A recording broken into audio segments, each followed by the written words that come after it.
Hi friends, പുതിയൊരു വീഡിയോയിലേക്ക് എല്ലാവർക്കും സ്വാഗതം. എല്ലാവരും സുഖമായിട്ട് സേഫായിട്ട് ഇരിക്കുകയാണെന്ന് വിശ്വസിക്കുന്നു.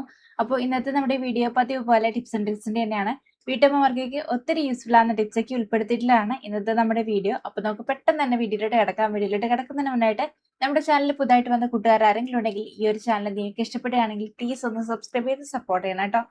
അപ്പോൾ നമുക്ക് ആദ്യത്തെ ടിപ്പിലോട്ട് കിടക്കാം. അതിനായിട്ട് ഞാൻ ഇതുപോലെ ഒരു പ്ലാസ്റ്റിക്കിന്റെ ട്രേ എടുത്തിട്ടുണ്ട്. ഇത് നമുക്ക് ക്രോയ്സിനൊക്കെ വാങ്ങിക്കുമ്പോൾ കിട്ടുന്ന ഒരു ട്രേ ആണ്.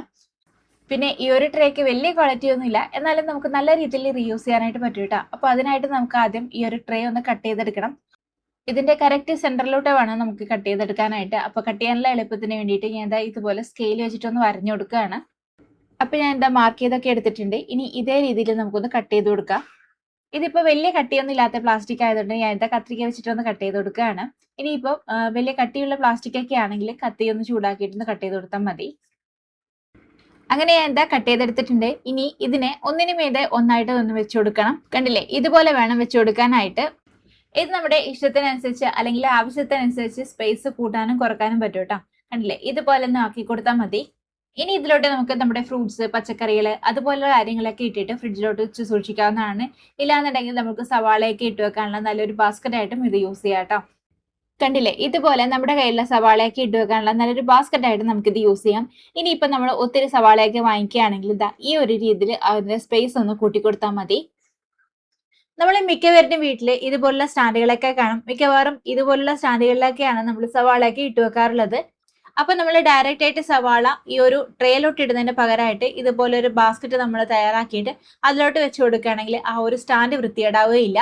പിന്നെ അത് മാത്രമല്ല, ഈ ഒരു രീതിയിൽ, അതായത് നമ്മൾ കട്ട് ചെയ്ത ആ ഒരു രീതിയിൽ തന്നെ ഉണ്ടാക്കി വെക്കുകയാണെങ്കിൽ ഇതുപോലെ നമ്മൾ ഒത്തിരിയൊക്കെ സവാള വാങ്ങിക്കുന്ന ടൈമിൽ ആ ഒരു ബാസ്ക്കറ്റിന്റെ വലിപ്പം കൂട്ടാനും, പിന്നെ അതുപോലെ തന്നെ ഇനിയിപ്പോൾ സവാളയൊക്കെ കുറവാണ് വാങ്ങിക്കുന്നതെങ്കിൽ ആ ഒരു ബാസ്ക്കറ്റിന്റെ വലിപ്പം കുറച്ചിട്ട് ബാക്കിയുള്ള ഭാഗത്ത് നമുക്ക് നമ്മുടെ സ്പൈസസ് ഒക്കെ വെച്ചു കൊടുക്കാനായിട്ട് പറ്റുകയും ചെയ്യും.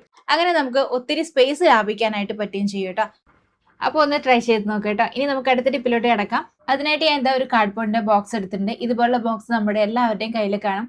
സാധാരണ ഇത്രയും ബോക്സ് ഒക്കെ കിട്ടുകയാണെങ്കിൽ നമ്മൾ വേസ്റ്റിലിടും അല്ലെങ്കിൽ കത്തിച്ച് കളയല്ലേ. അപ്പോൾ ഇനി അങ്ങനെ ഒന്നും ചെയ്യാണ്ട് നമുക്ക് ഇത് നല്ല രീതിയിൽ യൂസ് ചെയ്യാം കേട്ടോ. അപ്പോൾ അതിനായിട്ട് നമുക്ക് ആദ്യം ഇതൊന്ന് കട്ട് ചെയ്തെടുക്കണം. ഇനി കട്ട് ചെയ്യാനുള്ള എളുപ്പത്തിന് വേണ്ടിയിട്ട് ഞാൻ ഇതുപോലെ ഒന്ന് വരഞ്ഞു കൊടുക്കുകയാണ്. താഴ്ഭാഗത്തുനിന്ന് 5 സെന്റിമീറ്റർ വിട്ടതിന് ശേഷമാണ് ഇതുപോലെ കോർണറിലോട്ട് ജോയിൻ ചെയ്ത് കൊടുക്കുന്നത്. ഇതിപ്പോൾ കട്ട് ചെയ്ത് കഴിഞ്ഞാൽ കറക്റ്റ് ആയിട്ട് മനസ്സിലാവും കേട്ടോ. പിന്നെ കട്ട് ചെയ്തെടുക്കുന്ന ടൈമിൽ ഡയറക്റ്റ് ആയിട്ട് കട്ട് ചെയ്യാതെ മാർക്ക് ചെയ്തിട്ടതിന് ശേഷം കട്ട് ചെയ്യുന്നതാണ് കേട്ടോ കൂടുതൽ എളുപ്പം. അങ്ങനെയാവുമ്പോൾ നമുക്ക് ഈസി ആയിട്ട് കട്ട് ചെയ്തെടുക്കാനായിട്ട് പറ്റും. അങ്ങനെ ഞാൻ കട്ട് ചെയ്തെടുത്തിട്ടുണ്ട്. കണ്ടില്ലേ, ഈ ഒരു രീതിയിൽ വേണം കേട്ടോ കട്ട് ചെയ്തെടുക്കാനായിട്ട്. ഇനി നമുക്ക് ഇതിന്റെ അടിഭാഗത്തായിട്ട് ഡബിൾ ടാപ്പ് ഒട്ടിച്ചു കൊടുക്കണം.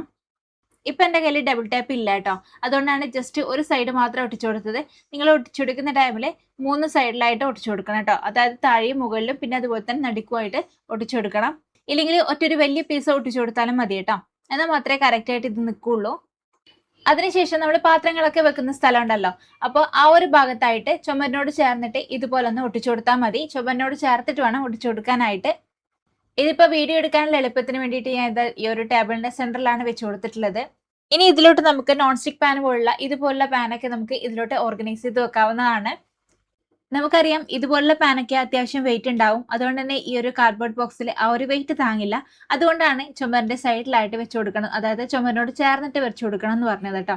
ഇതുപോലെ നമ്മൾ ചെയ്യുകയാണെങ്കിൽ നമ്മുടെ നോൺ സ്റ്റിക് പാനൊക്കെ കറക്റ്റ് ആയിട്ട് ഓർഗനൈസ്ഡ് ആയിട്ട് ഇരുന്നോളൂ. ഇത് നമുക്ക് ഈ ഒരു ഹാൻഡിൽ വരുന്ന ഭാഗം തിരിച്ചിട്ടും വെച്ചു കൊടുക്കാവുന്നതാണ്, അതായത് മുകളിലോട്ട് വരുന്ന രീതിയിൽ നമുക്ക് വെച്ചു കൊടുക്കാവുന്നതാണ്. അപ്പൊ ഇതുപോലെ നമ്മൾ ചെയ്യുകയാണെങ്കിൽ നമ്മുടെ നോൺ സ്റ്റിക് പാനൊക്കെ ഓർഗനൈസ്ഡ് ആയിട്ട് ഇരുന്നോളൂ. അപ്പൊ ഒന്ന് ട്രൈ ചെയ്ത് നോക്കൂ. ഇനി നമുക്ക് അടുത്ത ടിപ്പിലോട്ട് കിടക്കാം. നമ്മുടെ എല്ലാവരുടെയും കയ്യിൽ ഇതുപോലുള്ള ബീറ്ററൊക്കെ കാണല്ലേ. എന്നാൽ ഉപയോഗിക്കാത്ത ബീറ്ററൊക്കെ ഉണ്ടെങ്കിൽ പെട്ടെന്ന് എടുത്ത് വന്നോളൂ, നമുക്ക് കിഡിലിന് ഐറ്റം ഉണ്ടാക്കിയെടുക്കാം കേട്ടോ. ഇതുകൊണ്ട് വളരെ യൂസ്ഫുൾ ആയിട്ടുള്ള ഒരു ഐറ്റം ഉണ്ടാക്കിയെടുക്കാം. ആരും കളയണ്ട, ഇതുപോലുള്ള ബീറ്ററൊക്കെ നിങ്ങളുടെ കയ്യിലുണ്ടെന്നുണ്ടെങ്കിൽ. അപ്പോൾ ആദ്യം നമുക്ക് ഈ ഒരു ബീറ്ററിന്റെ ഷേപ്പ് ഒന്ന് മാറ്റി കൊടുക്കണം. അതായത് ഇതുപോലെ ഒന്ന് വിടർത്തി എടുക്കണം കേട്ടോ. ഇതിലുള്ള ഓരോ ലെയറും നമുക്ക് ഇതുപോലെ ഒന്ന് വിടർത്തി കൊടുക്കണം. അങ്ങനെ ഞാൻ വിടർത്തി എടുത്തിട്ടുണ്ട്. അങ്ങനെ ഇതാ നമ്മുടെ ഐറ്റം ഇവിടെ റെഡി ആയിട്ടുണ്ട്. ഇനി ഇതെന്തിനാ യൂസ് ചെയ്യുന്നത് വെച്ചാൽ തുണികളൊക്കെ ഉണക്കാനായിട്ട് ഇത് നമുക്ക് യൂസ് ചെയ്യാം കേട്ടോ. നമുക്കറിയാം മഴക്കാലാണ്, അപ്പോൾ തുണികളൊക്കെ ഉണങ്ങി കിട്ടാനായിട്ട് ഭയങ്കര ബുദ്ധിമുട്ടാണ്. അപ്പോൾ ഈ ഒരു ബീറ്റർ ഉണ്ടെങ്കിൽ നമുക്ക് എത്ര തുണികൾ വേണമെങ്കിലും ഉണക്കിയെടുക്കാനായിട്ട് പറ്റും. അപ്പോൾ അതെങ്ങനെയാ നോക്കാം. അതിനായിട്ട് ബീറ്ററിന്റെ ബാക്ക് സൈഡിലുള്ള ഈ ഒരു കുളത്തിന്റെ മുകളിലായിട്ട് കയറ് കെട്ടി കൊടുത്തതിന് ശേഷം നമ്മുടെ റൂമിൽ എവിടെയെങ്കിലും ആയിട്ട് തൂക്കിയിട്ട് കൊടുക്കാം. അങ്ങനെ ഞാൻ എന്താ തൂക്കിയിട്ട് കൊടുത്തിട്ടുണ്ട്. ഇനി ഹാങ്ങറിലായിട്ട് ഉണങ്ങാനുള്ള തുണികളൊക്കെ വിരിച്ചു കൊടുത്തതിന് ശേഷം ആ ഒരു ഹാങ്ങർ നമുക്ക് ഈ ഒരു കമ്പിക്കുള്ളിലായിട്ട് വെച്ചു കൊടുക്കാവുന്നതാണ്, തൂക്കിയിട്ട് കൊടുക്കാവുന്നതാണ്. ഈ ഒരു രീതിയിൽ തൂക്കിയിട്ട് കൊടുത്താൽ മതി. ഇതുപോലെ നമുക്ക് എത്ര ഹാങ്ങർ വേണമെങ്കിലും തൂക്കിയിട്ട് കൊടുക്കാവുന്നതാണ്. ഇതുപോലെ ഒരെണ്ണം ഉണ്ടാക്കിയിട്ട് നമ്മുടെ റൂമിലോ അല്ലെങ്കിൽ വീട്ടിൽ എവിടെയെങ്കിലും ഒക്കെ ആയിട്ട് തൂക്കിയിട്ട് കൊടുക്കുകയാണെങ്കിൽ നമുക്ക് എത്ര തുണികൾ വേണമെങ്കിലും ഉണക്കിയെടുക്കാനായിട്ട് പറ്റും. പിന്നെ ഇതിന് ചെറിയൊരു സ്പേസ് മാത്രം മതി, അതുകൊണ്ട് തന്നെ നമുക്ക് എവിടെ വേണമെങ്കിലും തൂക്കിയിട്ട് കൊടുക്കാവുന്നതാണ്. ഇപ്പൊ ഞാൻ എന്താ എന്റെ കയ്യിലെ ഹാങ്ങറൊക്കെ ഇതിലോട്ട് തൂക്കിയിട്ട് കൊടുത്തിട്ടുണ്ട്. ഇനിയും ഇതിലോട്ട് തൂക്കിയിട്ട് കൊടുക്കാനുള്ള സ്പേസ് ഉണ്ട് കേട്ടോ. പിന്നെ രാത്രി കിടക്കാൻ നേരത്തൊക്കെ നമ്മൾ ഫാനിന്റെ ചുവട്ടിലായിട്ട് ഇതുപോലെ തൂക്കിയിട്ട് കൊടുക്കുകയാണെങ്കിൽ രാവിലത്തേക്ക് നന്നായിട്ട് ഉണങ്ങി കിട്ടും. ഇപ്പൊ പിന്നെ കുട്ടികൾക്കൊക്കെ സ്കൂളൊക്കെ തുറന്നു, അപ്പൊ യൂണിഫോം ഒക്കെ പെട്ടെന്ന് ഉണങ്ങി കിട്ടാനായിട്ട് ഇതുപോലെ ചെയ്ത് കൊടുത്താൽ മതി കേട്ടോ. അപ്പൊ പഴയ ബീറ്ററൊക്കെ ഉണ്ടെങ്കിൽ ഈ ഒരു രീതിയിൽ ഉറപ്പായി ഒന്ന് ട്രൈ ചെയ്ത് നോക്കാം കേട്ടോ, നല്ല യൂസ്ഫുൾ ആണ്. ഇനി ഈ ഒരു പഴയ ബീറ്റർ വെച്ചിട്ട് തന്നെ നമുക്ക് വേറൊരു യൂസ്ഫുൾ ആയിട്ടുള്ള ഐറ്റം ഉണ്ടാക്കിയെടുക്കാം. അപ്പോൾ അതെങ്ങനെയാന്ന് നോക്കാം. അതിനായിട്ട് ആദ്യം നമുക്ക് ഈ ഒരു ബീറ്ററിന്റെ ബാക്ക് സൈഡിലുള്ള കൊളുത്തൊന്ന് ഇളക്കിയെടുക്കണം. ഇതുപോലെ കട്ടർ വെച്ചിട്ട് ഒന്ന് വലിച്ചു കൊടുക്കുകയാണെങ്കിൽ പെട്ടെന്ന് തന്നെ അഴിഞ്ഞു പോരും. കണ്ടില്ലേ, ഇതുപോലെ നമുക്ക് ഈസി ആയിട്ട് ഇളക്കിയെടുക്കാവുന്നതേ ഉള്ളൂ. ഇനി ഇതിന്റെ ഉള്ളിൽ കാണുന്ന ഈ ഒരു പ്ലാസ്റ്റിക്കിന്റെ സാധനം ഇളക്കിയെടുക്കാനായിട്ട് ആദ്യം നമുക്ക് ഫ്രണ്ട് ഭാഗം ഒന്ന് അഴിച്ചെടുക്കണം. ഈ ഒരു ഫ്രണ്ട് ഭാഗം അഴിച്ചെടുക്കാനായിട്ട് നമുക്ക് ടൂളിന്റെ ഒന്നും ആവശ്യമില്ല, ജസ്റ്റ് ഇതുപോലെ ഒന്ന് വലിച്ചു കൊടുത്താൽ മതി കേട്ടോ. ഇനി നമുക്ക് എന്തെങ്കിലും ഒരു സ്റ്റിക്ക് വെച്ചിട്ട് ഇതുപോലെ ഒന്ന് തള്ളി കൊടുക്കുകയാണെങ്കിൽ ആ ഒരു പ്ലാസ്റ്റിക്കിന്റെ സാധനം പെട്ടെന്ന് അഴിഞ്ഞു പോരും. അങ്ങനെ എന്താ അഴിച്ചെടുത്തിട്ടുണ്ട്. ഇനി നമ്മൾ നേരത്തെ ഉള്ളതുപോലെ തന്നെ ആ ഒരു ബീറ്ററിന്റെ ഫ്രണ്ട് ഭാഗം ഒന്ന് അറ്റാച്ച് ചെയ്ത് കൊടുക്കാം. അത് നന്നായിട്ടൊന്ന് പ്രസ് ചെയ്ത് കൊടുക്കുകയാണെങ്കിൽ കറക്റ്റ് ആയിട്ട് അവിടെ ഇരുന്നോളൂ കേട്ടോ. പിന്നെ നമുക്ക് ഇതിലോട്ട് വേണ്ടത് ഇതുപോലെ ഒരു സ്റ്റിക്കാണ്. പഴയ ഏതെങ്കിലും മോപ്പിന്റെ ഒക്കെ സ്റ്റിക്ക് ഉണ്ടാവില്ല, ആ ഒരു സ്റ്റിക്ക് എടുത്താൽ മതി. ഇനി ഈ ഒരു ബീറ്ററിന്റെ പൈപ്പിനുള്ളിലായിട്ട് ഈ ഒരു സ്റ്റിക്ക് ഒന്ന് ഇറക്കി വെച്ച് കൊടുക്കാം. അങ്ങനെ ഇത് നമുക്ക് നല്ലൊരു യൂസ്ഫുൾ ആയിട്ടുള്ള ഐറ്റം ഇവിടെ റെഡി ആയിട്ടുണ്ട്. ഇനി ഇതെന്തിനാ യൂസ് ചെയ്യുന്നതെന്ന് വെച്ചാൽ നമ്മുടെ വീട്ടിലുള്ള തുണികളൊക്കെ അലക്കാനായിട്ട് നമുക്കിത് യൂസ് ചെയ്യാവുന്നതാണ്. ഇതുപോലെ ഒരു ഐറ്റം നമ്മൾ ഉണ്ടാക്കി വെക്കുകയാണെങ്കിൽ നമുക്ക് എത്ര തുണികൾ വേണമെങ്കിലും അലക്കിയെടുക്കാനായിട്ട് പറ്റും. അപ്പൊ ഞാൻ എന്താ ഒരു ബക്കറ്റിൽ കുറച്ച് വെള്ളം എടുത്തിട്ടുണ്ട്. ഇനി അതിലോട്ടേക്ക് സോപ്പ് പൊടി ചേർത്ത് കൊടുക്കാം. ഇനി അതിലോട്ടേക്ക് അലക്കാനുള്ള കുറച്ച് തുണികളൊക്കെ ഇട്ട് കൊടുക്കുകയാണ്. സാധാരണ നമ്മൾ അലക്കുന്ന അതേ രീതിയിൽ തന്നെയാണ് കേട്ടോ. ഇനി നമ്മൾ നേരത്തെ ഉണ്ടാക്കിയെടുത്ത ഈ ഒരു സ്റ്റിക്ക് എടുത്തതിന് ശേഷം എന്താ ഇതുപോലെ ഒന്ന് ആക്കി കൊടുത്താൽ മാത്രം മതി. നമ്മൾ വാഷിംഗ് മെഷീനിലൊക്കെ അലക്കില്ലേ, ആ ഒരു മെത്തേഡ് തന്നെയാണ് കേട്ടോ ഇത്, നമ്മൾ കയ്യിൽ ചെയ്യുന്നതെന്ന് മാത്രം. ഇതുപോലെ നമ്മൾ ചെയ്യുകയാണെങ്കിൽ ഈസി ആയിട്ട് നമുക്ക് എത്ര തുണികൾ വേണമെങ്കിലും അലക്കിയെടുക്കാനായിട്ട് പറ്റും. ഈ ഒരു വീഡിയോ കാണുന്ന നമ്മൾ മിക്കവർക്കും നെടുവേദനയൊക്കെ വരാറുണ്ട്. അപ്പോൾ ആ ഒരു ടൈമൊക്കെ നമുക്ക് യൂസ് ചെയ്യാൻ പറ്റുന്ന നല്ലൊരു ട്രിക്ക് തന്നെയാണ് കേട്ടോ ഇത്. സാധാരണ രീതിയിൽ നമ്മൾ തുണികളൊക്കെ അലക്കിയെടുക്കാനായിട്ട് ഒത്തിരി നേരം കുനിഞ്ഞിട്ടൊക്കെ ചെയ്യേണ്ടി വരും. അപ്പൊ നടുവേദന ഉള്ളവർക്കൊക്കെ ആണെങ്കിൽ ഭയങ്കര ബുദ്ധിമുട്ടാണ്.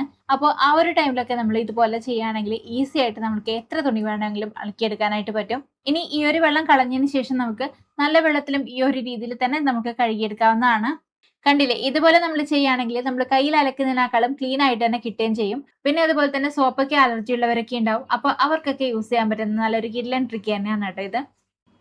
അപ്പൊ ഇനി പഴയ ബീറ്ററൊക്കെ നിങ്ങളുടെ കയ്യിലുണ്ടെന്നുണ്ടെങ്കിൽ കളയാതെ ഇതുപോലെ ഒന്ന് ട്രൈ ചെയ്ത് നോക്കാം കേട്ടോ.